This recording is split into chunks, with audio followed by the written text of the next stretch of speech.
چار پہیوں پہ چل رہی ہے، نکی ہے، وہ اس قالین کے ساتھ اس کے ناخن پڑے تھے، یوں یوں کھیل رہی، یوں یوں کھیل رہی. تو بلی وہی ہے، بلی تبدیل نہیں ہوتی. وہ تب بھی بغیر کپڑوں کی تھی، آج بھی بغیر کپڑوں کی.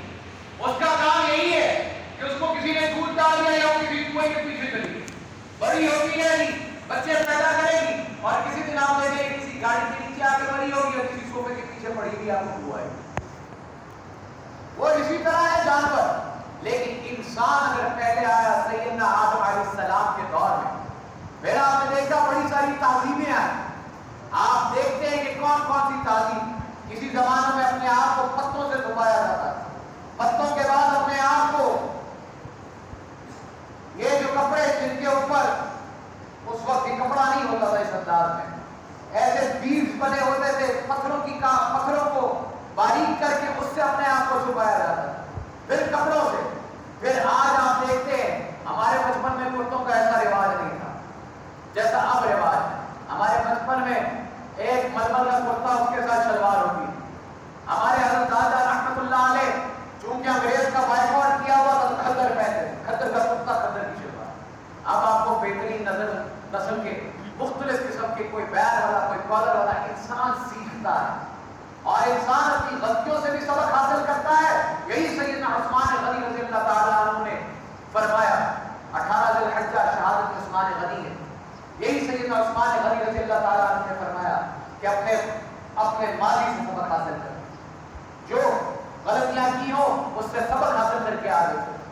تو بزرگان محترم، آج پوری دنیا ایک عجیب سی کیفیت کے بیچ میں. یہ جب واقعہ ہوتا ہے سویڈن کے اندر مسلمانوں کی دل آزاری کا، اور دل آزاری کرنے کے بعد وہ یہ کہتے ہیں کہ ہمارے ملکوں کے اندر مسلمان بہت آگے ہیں، بہت زیادہ آگے ہیں. یہ 50 سے زائد اسلامی ممالک ہے، وہاں پہ کیوں نہیں جاتے؟ یہ یورپ میں کیوں آتے ہیں؟ یہ مغرب کے اندر کیوں آتے ہیں؟ یہ انگلینڈ، فرانس اور آسٹریلیا میں کیوں آتے ہیں؟ یہ امریکہ میں کیوں آتے ہیں؟ یہ 50 ملک ہے، وہاں پہ کیوں نہیں جاتے؟ یہ نقطہ سمجھنے کا ہے. ہم میں سے کسی کو موقع ملے تو ہم بھی کدھر جائیں گے؟ ہم میں سے کسی کو موقع ملے، میں بھائی جان کو کہوں کہ آپ کا ویزا گرین کارڈ ہو گیا، کدھر جائیں گے؟ 1 منٹ نہیں لگائیں گے پاکستان سے باہر جانے میں. تو ہم میں سے اکثریت اور مسلمانوں کا نظام چونکہ مسلمانوں نے اس کو اپنایا ہے. تو میں آج یہ بات عرض کر رہا ہوں، مسلمان کے ایمان کے 3 درجے ہیں. اول کہیں کچھ ایسا ہو تو اس کو ہاتھ سے روک دے، نہیں روک سکتا تو یہ کہ تم غلط ہو، تم غلطی پر ہو، تم غلطی کر رہے ہو، تمہارا ساتھ نہیں دوں گا. حق کو حق کے اور ظلم کے خلاف آواز بلند کرے. آج اللہ پاک نے یہ ملک ہمیں دیا ہے. اس ملک کے بیچ میں ہم اپنے اعمال کی وجہ سے چاہے جتنے بھی کمزور ہوں، ہم اپنے اعمال کی وجہ سے چاہے جتنے بھی کمزور ہوں، آج جتنے بھی کمزور ہوں، لیکن فی الحال الحمدللہ ابھی اتنی آزادی باقی ہے کہ ہم کہہ سکتے ہیں کہ ہماری پارلیمنٹ نے بھی مذمت کیا، اور پاکستان کی آج ہر مسجد، مدرسہ اور ہر شخص یہ کہتا ہے کہ سویڈن کے اندر جو کام ہوا اس کی حکومت کی بھی مذمت کی جاتی ہے اور اس چیز کی بھی مذمت کی جاتی ہے. یہ بھی اللہ کا انعام ہے. مگر ایسا وقت بھی آ سکتا ہے جس طرح کے ہمارے اعمال چل رہے ہیں، جس طرح کے ہمارے دن اور رات گزر رہے ہیں، خدا نہ خواستہ حق گوئی کے اوپر بھی ہمارے آواز بند ہو سکتی ہے، ہمیں بھی بند کیا جا سکتا ہے.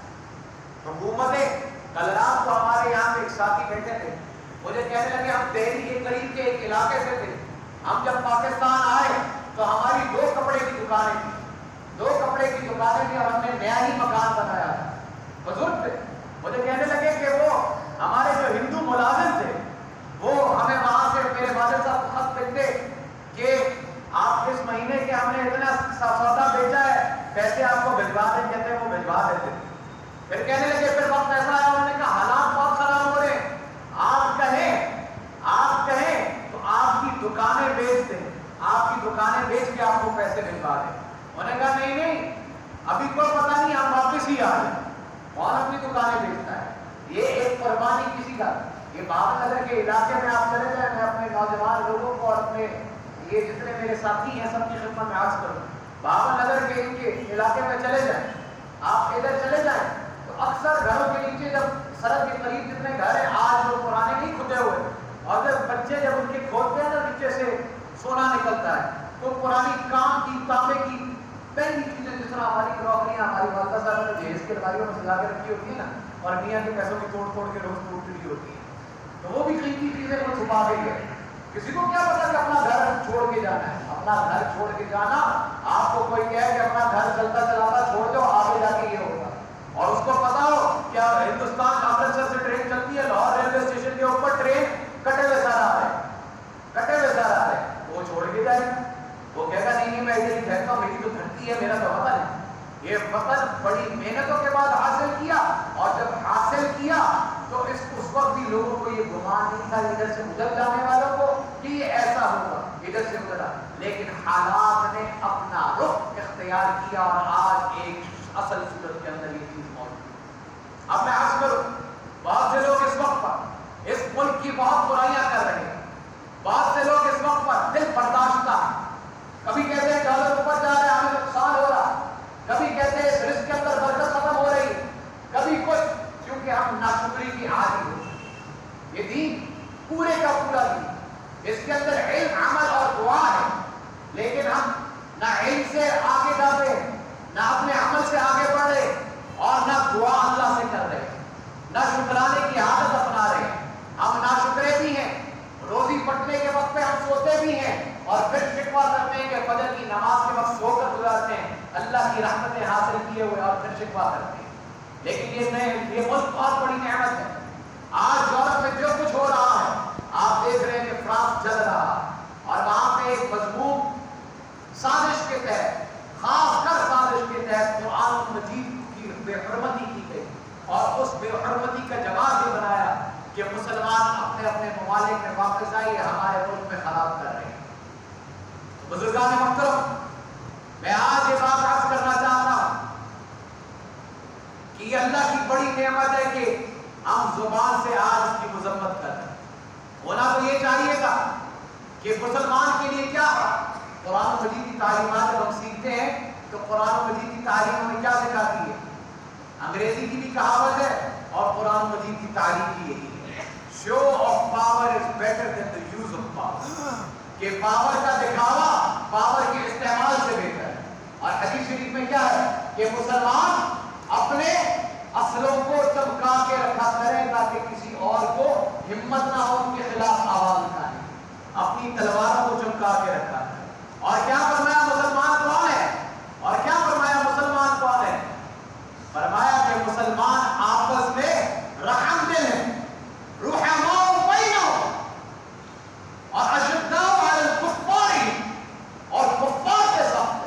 اور آج کے مسلمان اگر ان تعلیمات کی روشنی میں دیکھیں تو کفار کے لیے رحم دل ہوگا, اور آپس میں ایک دوسرے کے لیے غیبت بھی رکھتا ہوگا, دل میں خصوصیت بھی رکھتا ہوگا, اور غلطی اس کی غلطی بھی نہیں معاف کرے.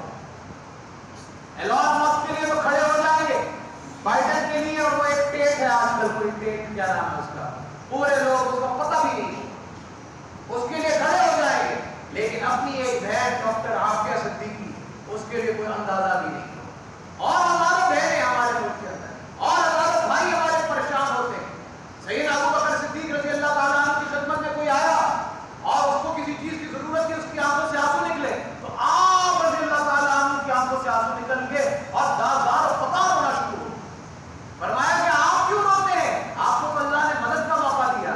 فرمایا کہ میں اس لیے روتا ہوں کہ اس مسلمان بھائی کو میرے آگے ہاتھ پھیلانا پڑا, مجھے خود اس کی خبر کی کیوں نہیں, مجھے خود اس کا علم کیوں نہ تھا, میں اس کی مدد کروں.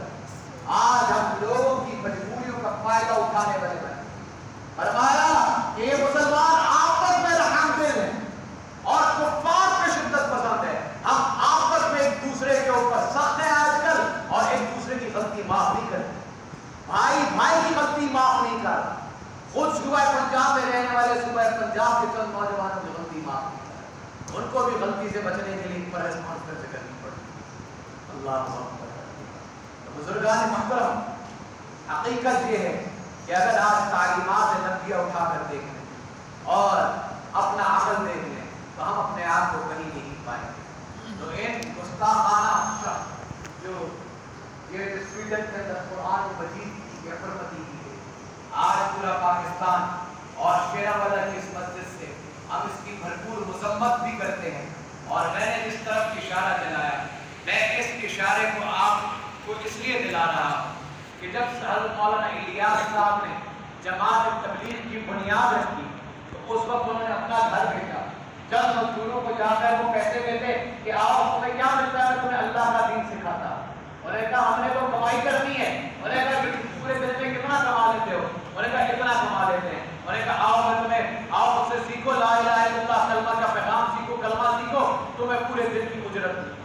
اس وقت کتنے لوگ آئے ہوئے؟ 4 6 8 10 اتنے لوگ، لیکن وہ نیت اور تب جو شروع ہوا، آج دنیا کے کسی کونے میں چلے جائیں، لوٹے والے اور بستر کے اوپر کندھے میں بستر ڈالے لوگ دنیا کو حق بات کا پیغام دے۔ اگر اس وقت ہم یہ سوچے، وہ یہ سوچ رہے تھے میں ایک ہوں، میں تو ہجرت کر کے مدینہ آ گیا تھا، خام حضور صلی اللہ علیہ وسلم کی زیارت ہوئی، کہنے لگے کہ تمہاری ہجرت مقبول ہے لیکن کام ہندوستان میں نہیں۔ رو رہے ہجرت مقبول ہے، کام ہندوستان میں نہیں۔ میرے پردادا شاہ تفسیر مولانا احمد علی لاہوری وہ مکہ میں تھے، اب مولانا الیاس صاحب مدینہ کے اندر، خواب آتی ہے اور رو رہے، آنکھوں سے آنسو نکل رہے۔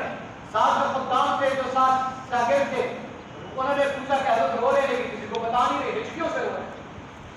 کچھ دنوں بعد مکہ تشریف لائے تو ساتھیوں نے کہا حضرت لاہوری کی خدمت میں کہ ہم تو پوچھ رہے ہمیں بتا نہیں رہے کہ کیا ہوا ہے، ہم تو پوچھ رہے ہمیں بتا نہیں رہے کہ کیا ہوا ہے، آپ پوچھیں گے تو شاید آپ کو بتا دیں۔ حضرت لاہوری نے دریافت کیا کہ مولانا کیا ہوا ہے؟ کہنے لگے کہ حضور صلی اللہ علیہ وسلم کی خواب میں بار بار یہ تاکید ہوئی کہ ہجرت مقبول ہے۔ حضرت لاہوری کہنے لگے کہ میں نے بھی خواب یہی دیکھا بیٹا احمد علی، ہجرت مقبول ہے لیکن کام ہندوستان میں ہے، ہجرت مقبول ہے۔ فرمایا اب 3 بار حکم آ گیا، اب یہاں پہ ٹھہرنا مناسب۔ وہ دونوں حضرات وہاں سے چلے اور واپس آئے، ایک تحریک آزادی میں کردار ادا کر گیا اور دوسرے کو اللہ پاک نے آج دنیا میں جہاں کہیں بھی ہم مری جاتے ہیں، جو کام ہم لاہور میں نہیں کرتے، مری جاتے ہمیں لگتا ہے شاید مادر فکر آزاد ہو، ہمارے بچوں نے شاید فکر کو کبھی ہاتھ نہ لگایا، شاید انہوں نے ٹیکس سلطان میں گلی میں نہ چلایا، لیکن مری جاتے ہیں تو ان کو لگتا ہے مادر فکر آزاد ہو گئے۔ لیکن وہاں پہ بھی ہمیں کچھ لوگ نظر آتے ہیں جن کی ٹانگوں سے بلند شلواریں ہوتی ہیں اور وہ گرمی ہو، مری سے لے کر شکارپور تک اور سپی تک ایسے لوگ نظر آتے ہیں۔ یہاں چھوڑ دو، لوگ تھائی لینڈ عیاشی کرنے کے لیے جاتے ہیں، میں تھائی لینڈ اترا تو میں نے دیکھا لمبے لمبے کرتے پہنے ہوئے اور ایک طرف نگروں والے پاکستانی اور عربی بھی ہوں گے اور ایک طرف وہ پاکستانی بھی ہیں جن کے لمبے لمبے چوغے ہیں اور وہ سب اپنے بیگ اکٹھے کریں اور وہاں پہ کھڑے ہو کے کہ ہم نے اس مسجد میں جانا ہے، اور ایک قوم ایسی ہے۔ تو یہ ان حضرات کی اس وقت کی کاوشوں کا نتیجہ ہے کہ آج دنیا کے کونے کونے میں دین ہے۔ خود برطانیہ کے اندر آج شرعی عدالت کا نفاذ اس وجہ سے ہونے چلا جا رہا ہے کیونکہ یہ اسکول جس میں ہم مسجد کے ساتھ اسکول ہے، یہ ہندوستان کا پہلا مسلمان بچیوں کا اسکول تھا جس کی بنیاد حضرت لاہوری رحمۃ اللہ علیہ نے واپس پاکستان کو ہندوستان پہنچ کے رکھی، اور ادھر سے جو بچیاں نکلی آج ہمیں وہ بتلاتے ہیں کہ ان بچیوں کی جہاں جہاں شادی ہوئی برطانیہ کے اندر، وہ اس انداز کی جب وہ برطانیہ لوگ شفٹ ہو گئے تو ان بچیوں کو کسی کو اگر دین نہیں آتا تو جنہوں نے دین سیکھنا تھا ان سے سیکھا، آج اس کی بدولت وہاں کے مسلمان کو اٹھا کے دیکھ لو، اس کی داڑھی بھی ہوگی، اس نے جینس بھی پہنی ہوگی تو ٹخنے سے بلند ہوگی اور وہ چلتا پھرتا ایک کردار، چلتا پھرتا ایک عملی نمونہ ہوگا۔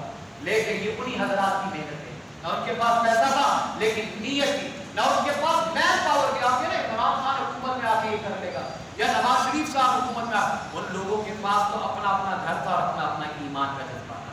میں آج اس مسجد میں بیٹھے چند لوگوں سے یہ بات عرض کرتا ہوں، اگر آج ہم یہ نیت کر لیں کہ ہم نے اپنے بچوں کو تعلیم اور تربیت اس انداز میں دینی ہے کہ کل کو کسی تھانے سے کسی کو آ کے مجھے یہ رکا نہ دینا پڑے کہ مذہب کے اندر ایسی باتیں کہہ رہے ہیں، ساتھیوں کو یہ بتلائیں کہ لوگ محرم اور حرام کے بیچ میں کسی اور مذہب کی حرمت نہ کریں، حالانکہ حدیث شریف کے اندر یہ واضح پیغام ہے، المسلم من سلم المسلمون من لسانه ويده، مسلمان وہ ہے، اور اگر کسی کو پتا ہو کہ مسلمان یہ ہے تو آ کر یہ کہنے کی ضرورت پڑے، آ کر یہ کہنے کی ضرورت پڑے اللہ اکبر کبیرہ۔ تو بزرگان محترم، آج ہم جتنے لوگ یہاں پہ بیٹھے ہیں ہم یہ ارادہ کر لیں، اس وقت ہم کمزور ہو چکے ہیں، اس وقت ہم اتنے کمزور ہو چکے ہیں کہ کبھی کوئی خاکہ اٹھاتا ہے بنا دیتا ہے اور منسوخ کر دیتا ہے ہمارے پیغمبر سے علیہ الصلوۃ والسلام، ہم اس کو کچھ نہیں کہہ سکتے، کبھی کوئی نکلتا ہے کوئی کارٹون بنا دیتا ہے ہم اس کو کچھ نہیں کہہ سکتے، کبھی کوئی اٹھتا ہے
اپنے شاگرد حضرت مولانا حسین احمد صاحب مدنی رحمۃ اللہ علیہ کو عمرے کے لیے روانہ کیا. وہ سوچ رہے کہ شاید میرے نمبر اچھا ہے, مجھے انعام میں عمرے کے لیے بھیجا جائے. انہوں نے عمرہ کیا تو کہا کہ استاد کا حکم تو شیخ الہند کا حکم تھا, استاد کا حکم ہے میں یہاں نہیں ٹھہروں گا. انہوں نے فوراً تھکے ہوئے, سفر ایسا نہیں ہوتا کہ اب احرام پہنا اور جہاز میں بیٹھ کر چلے گئے, آدھے گھنٹے بعد احرام کھول دیا, تھکے ہوئے فوراً مدینہ کی طرف چلے. مدینہ پہنچے, عصر کا وقت تھا.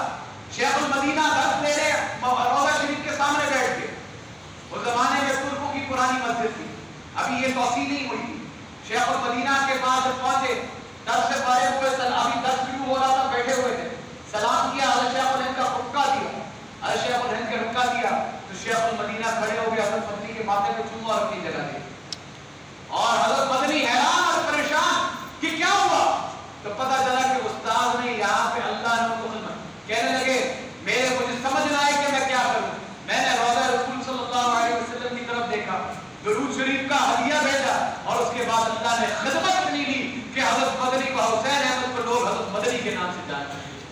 اور آج جتنا علم حدیث ہے اور جتنا علم قرآن وہاں پہ سے پھیلتا ہے پوری دنیا کے اندر, ہمارے حضرت مدنی رحمۃ اللہ علیہ کی اور حضرت شیخ الہند کی اس دعاؤں کا اور محنت کا.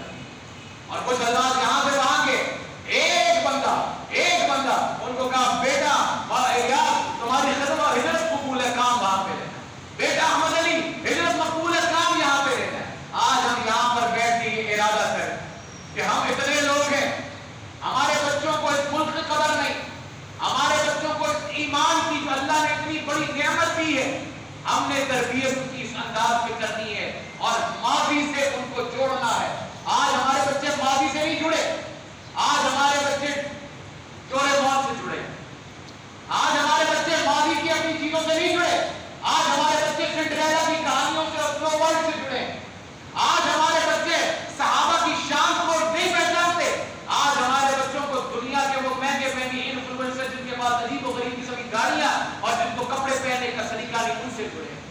آج ہم یہ نیت کر لیں کہ ہم نے اپنے بچوں کی اور اپنی تربیت ایسی کرنی ہے کہ ہمارے سے ہمارا کوئی رشتہ دار پریشان نہ ہو, ہمسایہ پریشان نہ ہو, ہم کسی کا مال کھائیں گے نہیں. تو انشاءاللہ ایک وقت ایسا آئے گا, انشاءاللہ ایک وقت ایسا آئے گا کہ پتہ لگے گا دنیا کے کسی خطے میں ایسے لوگ ہیں جو تعلیمات ہمارے تک پہنچی ہے پیغمبر علیہ السلام کی, ان کے مطابق وہ رہتے ہیں. اور وہ ایسے ہیں کہ اگر ہم نے خدا نہ خواستہ کچھ کیا تو وہ ہم پر چڑھ دوڑیں گے.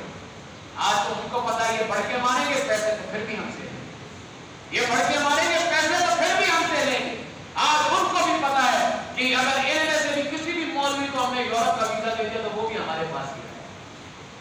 کسی کو کچھ بھی کر کے ان کو پتا ہے کہ ہمارے عمل میں, ہماری زبان میں اور قول و فعل میں کتنا بڑا فرق ہے. آج ہمیں ایک ہونے کی ضرورت ہے, آج ہمیں ایک ہونے کی ضرورت ہے. وہ ذی الحجہ ہو, رمضان ہو یا محرم, آپس میں ایک ہونے کی ضرورت ہے. ہمارے علاقے کے چونکہ ہم قرآن مجید کی تعلیمات سے اتنا ناواقف ہو چکے کہ ہمارے اندر صرف جذبات اور جوش پھیل گئے اور ہمیں تعلیمات کا نہیں پتہ چلا کہ تعلیمات ہے کیا. ہم نے تو دوسرے کی قدر کرنی. اللہ اکبر. تو ہمارے علاقے کے لوگوں نے, تھانے کے اندر سے کچھ لوگوں نے کہا کہ کچھ وقت ایسا ہوتا ہے جس میں لوگ بہت جذباتی ہوئے ہوتے ہیں, تو میں یہ اعلان بھی کروں کہ محرم العامل اور محرم الحرام کی آمد کے سلسلے میں تمام مسلمان بھائی اس حرمت والے مہینے میں صبر و تحمل کا کوئی یقینی بنائیں, اس کا مظاہرہ کریں. یہ لکھا ہوا تو آیا لیکن حقیقت بھی ایسی ہے, حرمت والے مہینے ہیں. ہم نے حرمت والے مہینوں کو ظلمت والے مہینے خود اپنے عمل سے بنا لیا کیونکہ ہم دین سے جڑے ہیں. اور کسی بھی مسلک کی دل آزاری نہ کریں. تو ہمارے اکابرین کی یہی تبلیغ بھی ہے اور یہی سوچ بھی ہے اور یہی طرز اور فکر بھی ہے, کسی کو چھیڑو مت اور اپنے دین کو چھوڑو مت. آج ہم نے اپنے دین کو چھوڑ دیا اور کسی کو موقع ہمیں ملتا ہی نہیں, ہم چھیڑتے رہتے ہیں. تو یہ ہمارے بھائی, یہ میں سب ساتھیوں کی خدمت میں یاد کرتا ہوں کہ خدا کا واسطہ حرمت والے مہینوں کی حرمت کا خیال رکھیں اور کسی کی دل آزاری کرنے سے ہمیں ویسے بھی احتیاط کرنی چاہیے. اور انسانیت کا درس بھی دیتا ہی انسانیت کا درس ہے. اللہ آنے والے مہینوں کو ہمارے لیے بہت خیر کا باعث بنائے, کل امت کو اللہ ایک اور نیک بنائے. اللہ ہمیں اور ہماری نسلوں کو ایمان والی زندگی اور دین پر عمل کرنے والی جناب نبی صلی اللہ علیہ وسلم کی سنتوں پر چلنے والی زندگی نصیب نصیب فرمائے، ہم سب کا خاتمہ بھی ایمان پر فرمائے، ہماری نسلوں کو شیطان کے مکر فریب سے، ہمیں شیطان کے مکر فریب سے، ہر فتنے سے، فتنہ دجال سے اللہ محفوظ فرمائے۔ اللہ پاک یہ جو اس طرح کے واقعات ہوتے ہیں، اللہ مسلمانوں کو ایک ایسی طاقت بنا دے اور مملکت خدا پاکستان کو ایسا ملک بنا دے کہ اللہ پاک اللہ پاک اللہ پاک کو دنیا کے اندر کوئی ایسا گستاخی کرنے کا سوچ بھی نہ سکے۔ جزاکم اللہ و احسن الجزاء و آخر